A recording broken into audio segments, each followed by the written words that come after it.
You are not unhappy because your life is bad. You're unhappy because of 5 things you do every single day without even knowing it.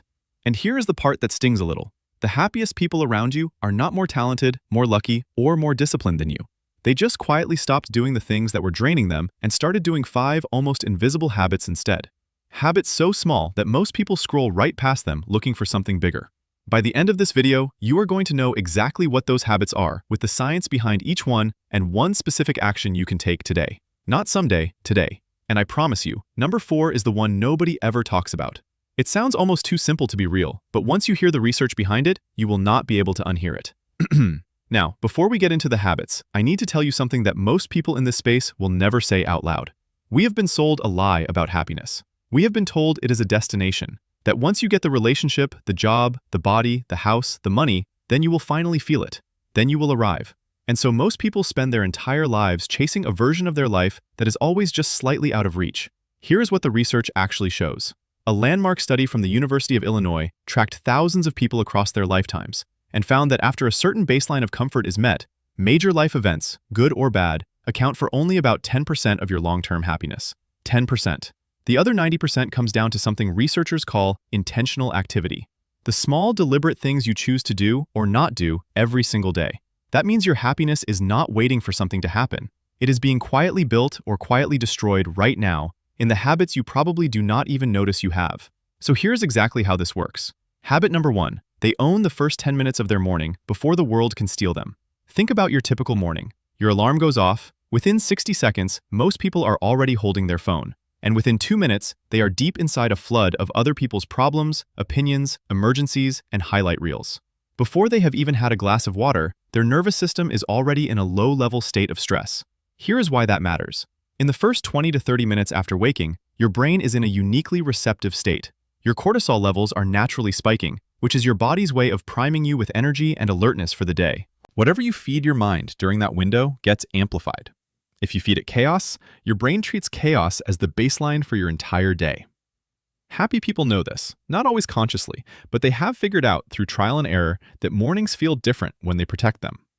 It does not have to be a long meditation or a 2-hour routine. It can be 10 minutes of silence, a slow cup of coffee, a short walk, or just sitting and letting your thoughts settle before the noise begins. Psychologist and author Dr. Laurie Santos, who teaches the most popular course in Yale University history on the science of happiness, points out that most people radically underestimate how much their environment shapes their emotional state. Your morning environment is the foundation everything else gets built on that day. Your action today, tomorrow morning, before you touch your phone, give yourself 10 uninterrupted minutes. No news, no social media, no emails. Just exist for 10 minutes. That is the whole habit. Now, here's what is interesting. That first habit is really about protecting your attention. And the second habit takes that idea even further, because happy people are ruthlessly intentional about where their attention goes for the entire day, not just the morning. Habit number 2. Happy people track what they finish, not just what is left to do. Most people run their days off a to-do list. And to-do lists are useful, but here's the problem. A to-do list is a document that only ever shows you what you have not done yet. You finish 10 things and add 2 more, and at the end of the day, the list is still long, and you feel like you accomplished nothing. Happy people often keep what some researchers call a done list alongside their to-do list, or sometimes instead of it, a simple record of what they actually completed, no matter how small. Teresa Amabile, a professor at Harvard Business School, spent years studying what drives positive emotion and motivation at work. Her research found that the single most powerful driver of good feeling during a workday is what she calls the progress principle. People feel genuinely good when they can see that they moved forward, even slightly, on something that matters to them. The problem is, most people never register their own progress because they are too focused on what is still undone. So, your action today, tonight, before you sleep, write down 3 things you actually did today, not things you should have done, not goals for tomorrow, 3 real things you did. Feel what that feels like. And now, here's a question I want you to sit with for a moment. How much of your mental energy right now is being spent on things you genuinely cannot change? Because this next habit is all about that. Habit number 3, they treat their mental energy like it is a limited and precious resource. Because it is. Here's a way to think about it. Imagine you started every morning with 100 red coins of mental energy. Every time you spend 10 minutes replaying an argument that is already over, that costs you coins. Every time you scroll through content that makes you feel worse about your own life, that costs you coins. Every time you worry about something that has not happened and probably will not happen, that costs you coins. By noon, most people are already running at 30%, and they wonder why they feel exhausted and irritable by the afternoon. Happy people are not immune to stress or negativity. They just got very deliberate, often quietly and without announcing it to anyone, about what they choose to engage with and what they choose to let pass. They have learned to ask one very simple question when something is pulling at their attention. Is engaging with this going to produce any useful result? If the answer is no, they let it go. Not because they are superhuman, because they have practiced it long enough that it became automatic. This is not toxic positivity. This is not pretending problems do not exist. It is editing. It is choosing where your limited coins get spent. Your action today. Identify one recurring thing in your life that drains your mental energy every single time and produces zero useful outcome. One thing, and make one small decision this week to engage with it less. Now, hold on, because the next habit is where most people I talk to have a moment of genuine surprise. I have shared this with people who consider themselves pretty self-aware, and almost every one of them said they had never thought about it this way. Habit number 4. Happy people manufacture gratitude on purpose. They do not wait to feel it. Here's what most people think gratitude is. They think it is a feeling that shows up naturally when good things happen. You get good news, you feel grateful. Makes sense. But happy people have figured out something that neuroscience actually backs up. Gratitude is not just a feeling, it is a skill.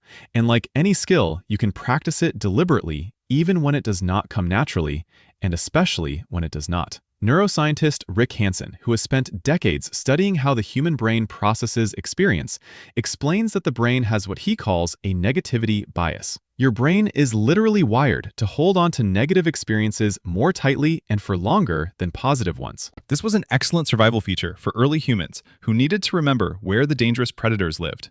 In modern life, it mostly just means your brain is naturally better at collecting bad memories than good ones.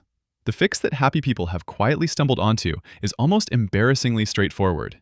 When something good happens, even something tiny, they pause.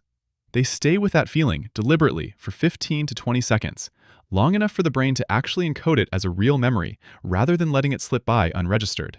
Hansen calls this letting the good soak in, and the research shows it genuinely reshapes the neural pathways your brain uses to process daily experience over time. You do not need a gratitude journal. You do not need a morning ritual. You just need 20 seconds of deliberate attention on something that feels even slightly good. So let's not take her from many of your action today before tonight. Find one thing that feels good, even a small thing, and sit with it for 20 seconds. A meal you enjoyed, a moment of quiet, a message from someone you care about, 20 seconds of staying present with it. That is the whole habit. Now, I want to pause here and tell you something, because this next point is genuinely worth sharing with someone you care about. In fact, if you've been watching this with someone, or if someone in your life is going through a hard time, send this to them after, because what I am about to tell you about the 5th habit is something that can change not just how you feel, but how your closest relationships feel. Researchers at the University of North Carolina conducted a series of studies on what they called capitalization, which is the act of sharing good news and positive moments with other people. What they found stopped me when I first read it.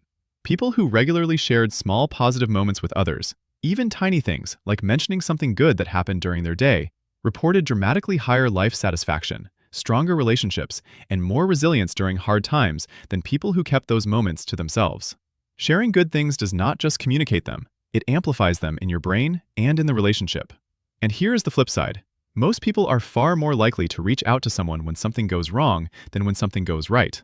Think about your own habits. When did you last call or text someone just to share something good that happened? For most people, that ratio is way off. Habit number 5. They share small good moments with the people they love consistently and without waiting for a reason. It does not have to be a big announcement. It can be a 2-sentence text. It can be mentioning over dinner that something made you smile today. It can be calling someone just to say something good happened. The habit is simply making the good things visible to the people around you, instead of only making the hard things visible. Your action today. The next time something good happens, anything at all, tell one person. That is it. Watch what it does to how you feel about that moment. and watch what it does to that relationship over time.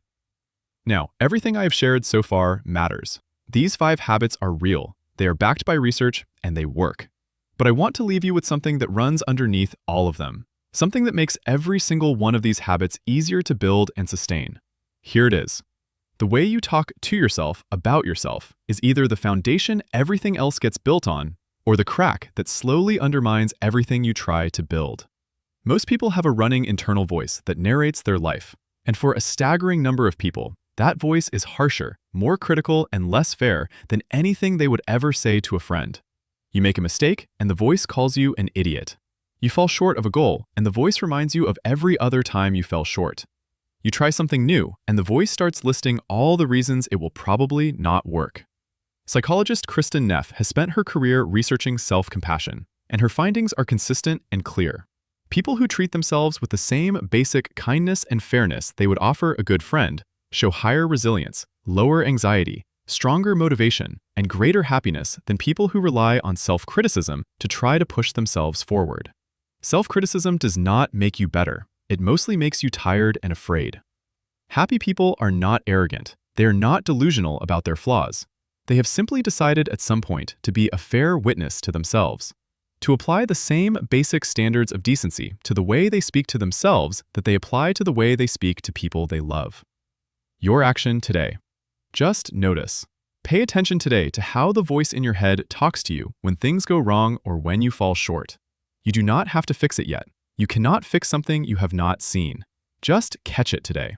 That awareness alone starts to change.